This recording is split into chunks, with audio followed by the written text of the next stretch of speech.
आपको बताते कि ये समय का जो दृश्य और नज़ारा काकोरी का है। दरअसल मुख्यमंत्री योगी आदित्यनाथ ने आज काकोरी शहीद मंदिर जाकर वहाँ पर निरीक्षण किया।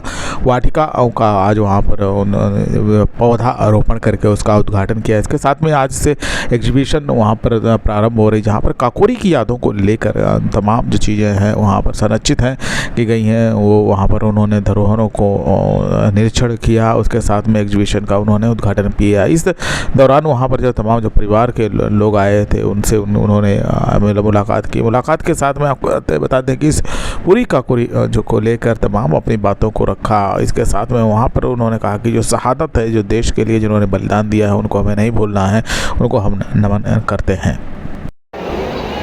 एक कार्यक्रमों की एक नई श्रृंखला है।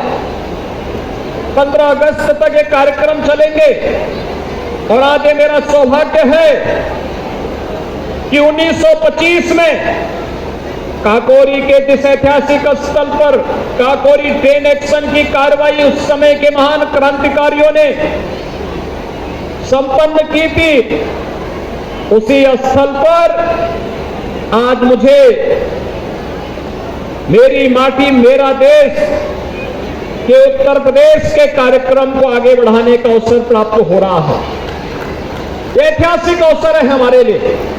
याद करिए, आज से 98 वर्ष पहले यह समय यहां पर हलचल का रहा होगा, लोगों में कौतूहल रहा होगा, क्या हुआ है, कैसे हुआ है, आगे क्या होगा। ये तमाम प्रश्न लोगों के दिलो दिमाग में कौंध रहे होंगे, लेकिन बहुत सारे लोगों के मन में एक जज्बा भी रहा होगा कि अब विदेशी हुकूमत हमें बहुत दिनों तक गुलाम नहीं बनाए रख सकती है, यह देश बहुत शीघ्र आजाद होगा।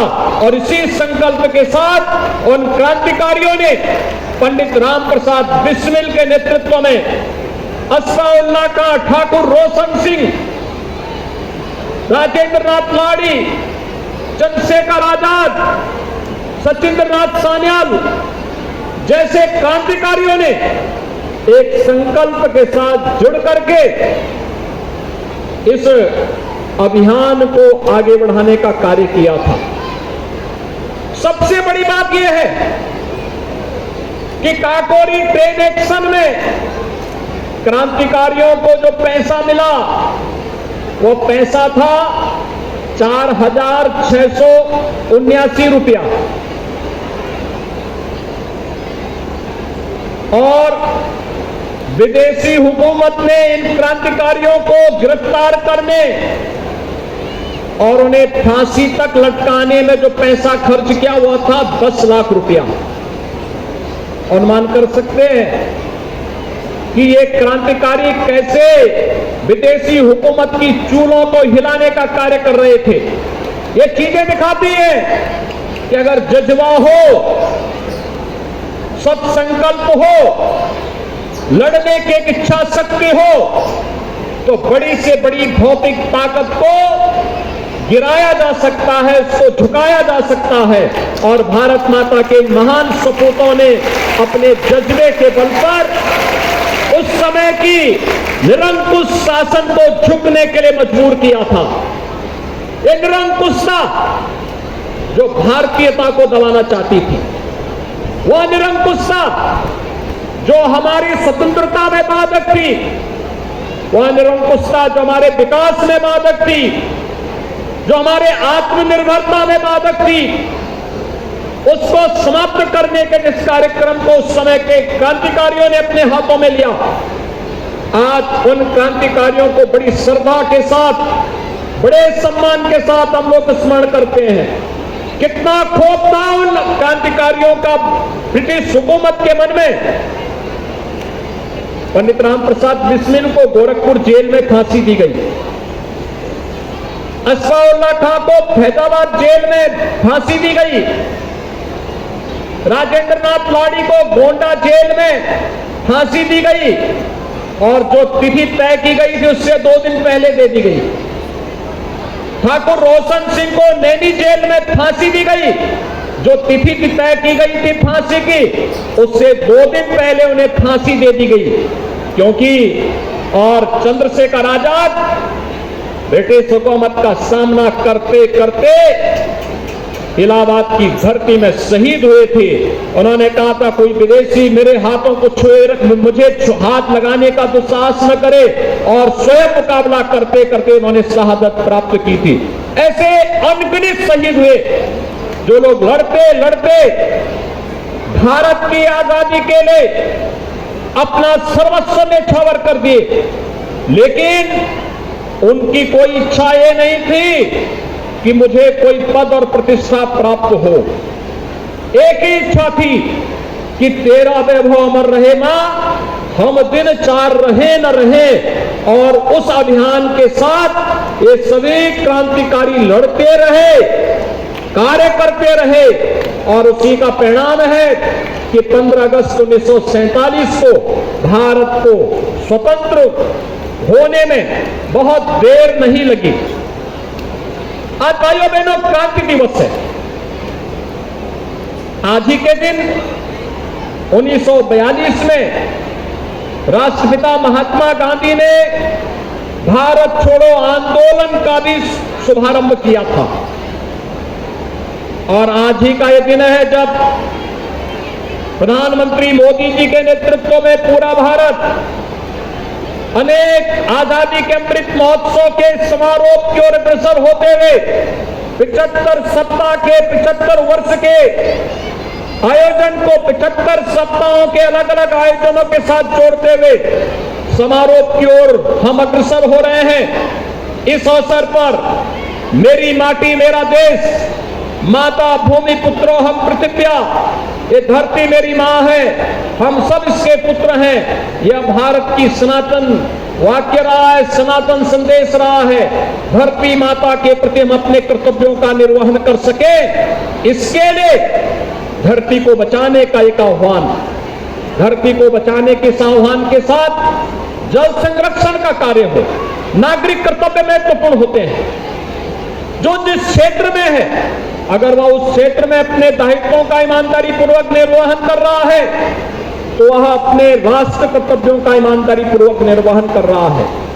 अगर कोई व्यक्ति जिस क्षेत्र में है अगर अपने नागरिक कर्तव्यों का ईमानदारी पूर्वक निर्वहन नहीं कर रहा है, तो इसका मतलब वो अपने देश के साथ, अपनी मातृभूमि के साथ, अपनी माटी के साथ धोखा कर रहा है।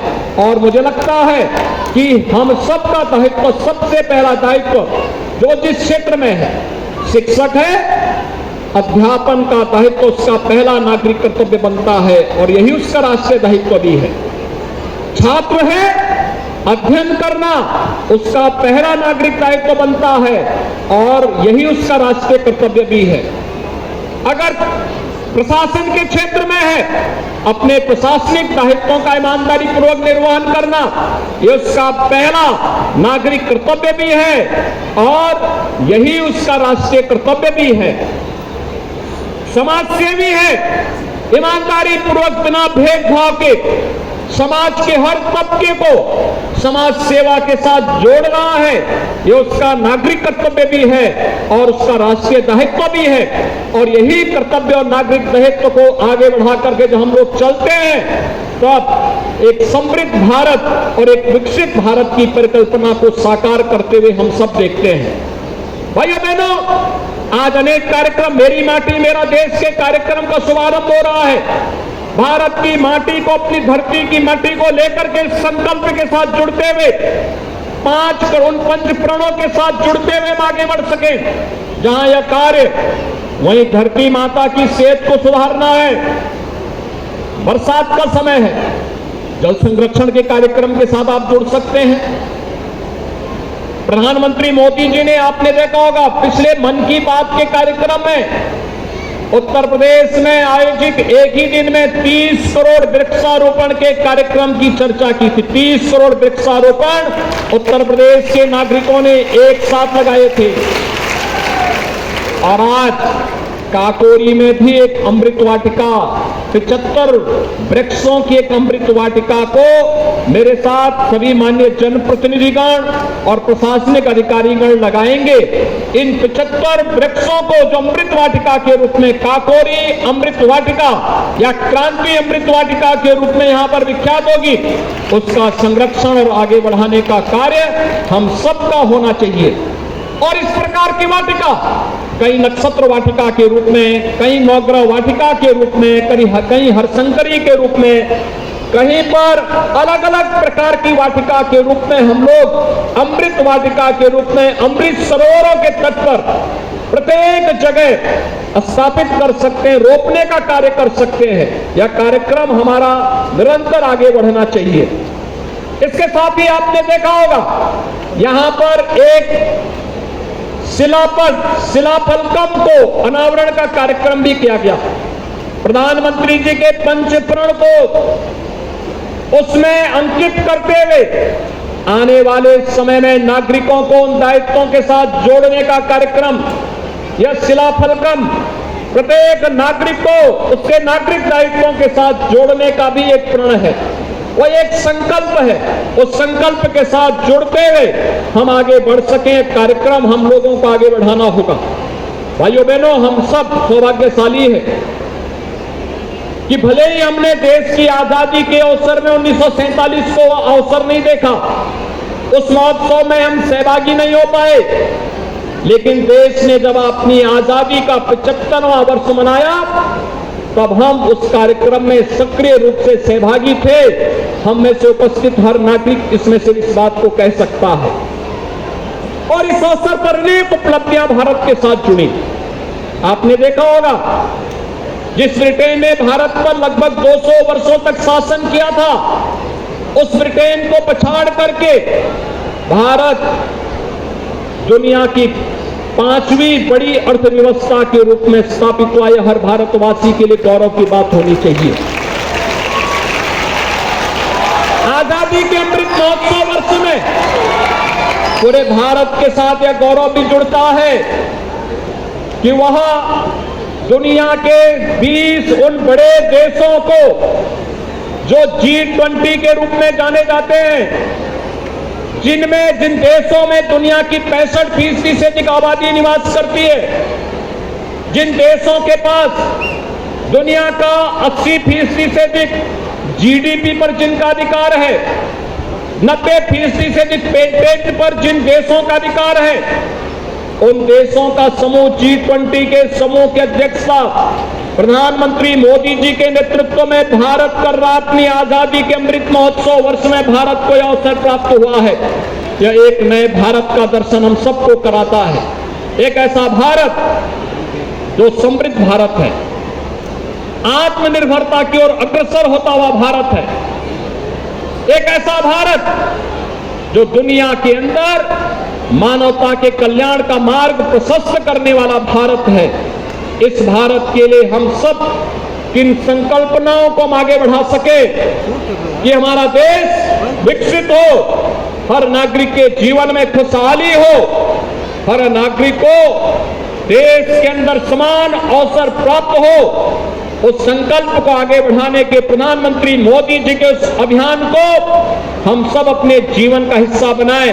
इस विश्वास के साथ काकोरी ट्रेन एक्शन की 98वीं वर्षगांठ के अवसर पर मैं एक बार प्रदेशवासियों का आह्वान करूंगा कि 13 से 15 के बीच, 13 अगस्त से 15 अगस्त के बीच, आज से तो ये कार्यक्रम होंगे। हर जगह हर नागरिक धरती अपनी जगह पर खड़े होकर के माटी का वंदन करे, वीरों का नमन करे, उसको संकल्पित हो और साथ साथ सेल्फी ले और उसे अपलोड करें। अमृत उद्यान में वृक्षारोपण के कार्यक्रम के साथ जुड़े। हर ग्राम पंचायत और नगर निकाय में शिलाफलकम के साथ जो संकल्प लिया गया है, जो पंचप्रण का संकल्प है, इस पंचप्रण के साथ जुड़े। ये कार्यक्रम आज से 15 अगस्त तक चलेगा। 13 अगस्त से 15 अगस्त के बीच, 13 अगस्त से 15 अगस्त के बीच एक बार फिर से हर घर तिरंगा के संकल्प के साथ हर नागरिक को जुड़ना होगा।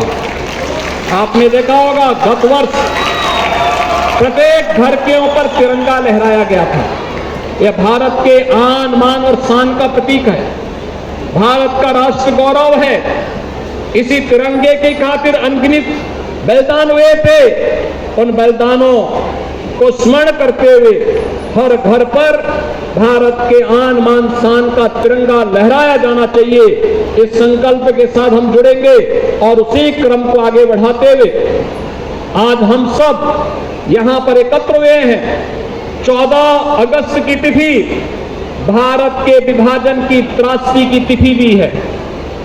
हम फिर से भारत का विभाजन नहीं होने देंगे और उन विभाजन की त्रासदियों का स्मरण करते हुए प्रत्येक नागरिक फिर से एक भारत श्रेष्ठ भारत के संकल्प के साथ जुड़ेगा। इस विश्वास के साथ आज के इस अवसर पर एक बार फिर से माटी को नमन और वीरों को वंदन के संकल्प के साथ आजादी के अमृत महोत्सव के समारोह के 75वें सप्ताह में प्रवेश करने पर काकोरी ट्रेन एक्शन के इस कार्यक्रम के साथ जुड़ते हुए और आज अंतर्राष्ट्रीय जनजातीय दिवस भी है।